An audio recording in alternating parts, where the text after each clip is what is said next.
Hay muchas formas de enfrentarse a la vida, Agustín. Tenemos además varias opciones. Una de ellas, que es la más fácil y a la vez la peor para mí, es la opción de no hacer nada y mirar cómo pasa la vida, ¿no? Esa es una, pero también tenemos, dentro de esas posibilidades, hay una que es la de mirar de frente y reírnos de la vida, partirnos y enfocarla de otra manera, ¿verdad? Claro, y eso es lo que procuran hacer, de hecho, Tomás Peinado y Raquel Estúñiga, que con su podcast Hable con Ela, que no con ella, ¿eh? Un podcast para hablar de la ELA desde otro punto de vista. Y para hablar de ello, pues tenemos a ambos dos. Tomás, ¿qué tal? Buenos días, Lidia y Agustín, ¿qué tal estáis? Muy bien, Tomás, estamos encantados de teneros aquí, ¿eh? Y también hay que saludar a Raquel. Raquel, buenas tardes. Hola a todos los oyentes, mi nombre es Raquel y me diagnosticaron ELA hace 4 años después de 2 duros años de un continuo ir y venir de distintos médicos, decenas de pruebas e incluso llegando a pasar por quirófano ya que mis síntomas eran compatibles con una lesión de columna de la zona lumbosacra. Bueno, Raquel, pues es una situación complicada, pero lo que decíamos, ¿no? De nosotros depende cómo seguir en este mundo y para empezar ya podemos poner el puntito ese divertido, ¿no? Explicando la enfermedad. Yo digo que nos dan cortocircuitos por sobrecarga en la red.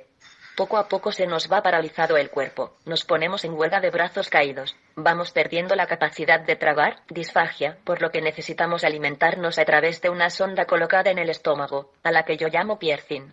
También perdemos la capacidad de poder hablar y necesitamos de dispositivos, que controlamos con la ayuda de unos infrarrojos con nuestros ojos, yo la llamo Bartola.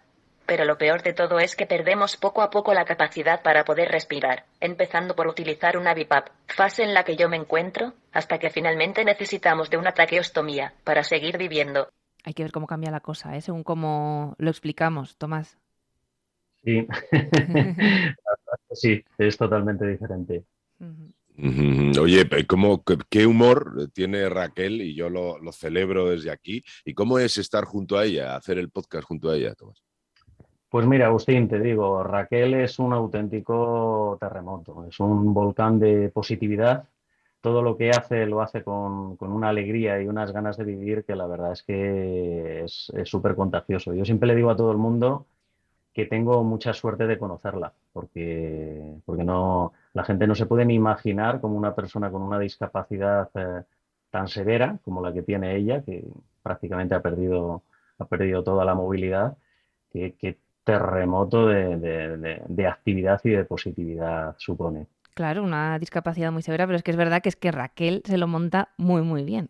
Pues hay dos Sí. opciones, hundirse y amargarse o llenarse de valentía, rodearse de positivismo, ponerse el mundo por montera y vivir el día a día con mucha ilusión. A las 10:30 me recoge la ruta para ir al centro de día. Voy a la Fundación Lesionado Medular. Allí tengo actividades en talleres de audiovisuales, radio, informática y pintura. Después tengo sesión de fisioterapia y terapia ocupacional. Que no hay tiempo para dormir casi, ¿eh? También te lo Madre digo. mía, sí. Qué bueno, qué actividad. Oye, y el principal proyecto, Tomás, es este podcast, ¿no? Raquel Sí. y tú. ¿A quién se le ocurre y por qué, Tomás? ¿Por qué y por qué decides involucrarte? Bueno, pues yo estaba trabajando en otros podcasts, que tenía algunos que eran fundamentalmente de puro ocio, pero luego tenía alguno que era más, con más implicación social. Tenía uno que era de enfermedades raras que padecían niños y bueno, ella me felicitó a través de Twitter y me propuso abiertamente en las redes que por qué no hacía un podcast sobre la ELA. Y bueno, yo le dije, pues sí, la verdad es que es interesante, Raquel, pero yo la ELA solamente conozco por lo que conocíamos todos, el Stephen Hawking y poco más, ¿no? Lo que hemos visto en los medios de comunicación. Y ella me dijo, no te preocupes, yo te ayudo, ¿te atreves? Y, pues ante ese ¿Qué vas a desafío, decir? Claro. ya le dije, pues adelante. Eso sí, ella me puso dos condiciones. Y es que quería que el podcast fuera cargado de positividad y que estuviera cargado también de buen humor y buen rollo. Me dijo que no quería causar pena, que para penas ya tenemos muchas y tristezas en la vida y lo que había que dar era un mensaje de optimismo, de positividad y de ganas de vivir. Y ahí estamos. Bueno, pues vamos a escuchar qué supone para Raquel el haber comenzado a hacer este podcast junto contigo? Lo cierto es que no tenía muy claro qué buscaba, más allá que dar visibilidad a la enfermedad y contar el día a día de una hilática como yo. Pero he descubierto que es muy gratificante hablar de algo tan serio como la ELA sacando una sonrisa a los oyentes. Me ha ayudado mucho a sobrellevar mejor la evolución de la enfermedad, conocer gente maravillosa y a seguir sintiéndome útil a pesar de tener una gran discapacidad. Ni que decir que para mí es como un trabajo y me hace estar con la mente muy ocupada. Pues eso, que es lo importante también, ¿no? Es el seguir haciendo cosas, mantener la mente ocupada. ¿Tú qué has aprendido con el podcast?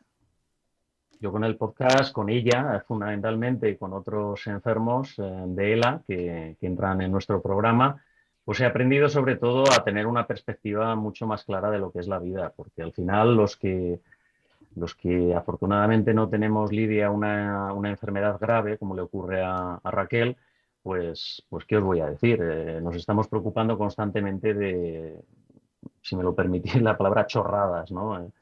Son problemas triviales de la vida diaria que muchas veces te llenan la cabeza, te estás preocupado y realmente con este tipo de personas te das cuenta de que la vida hay que vivirla a tope, que son 4 días y que hay que darle de verdad valor a lo que tiene. Y es que estamos vivos y hay que disfrutar, porque si pueden ellos, Lidia, Mm. ¿cómo no vamos a poder nosotros? Desde luego. Desde luego que sí, es una lección en toda regla.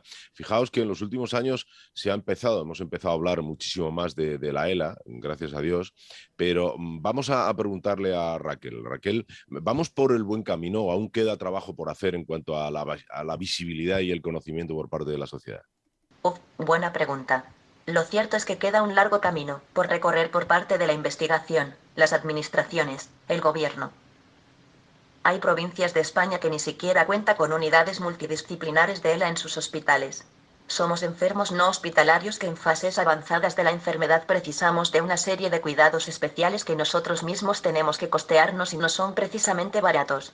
Vamos, que hablamos mucho de la ELA, pero queda tela, ¿no? De trabajo. Queda muchísimo, Lidia.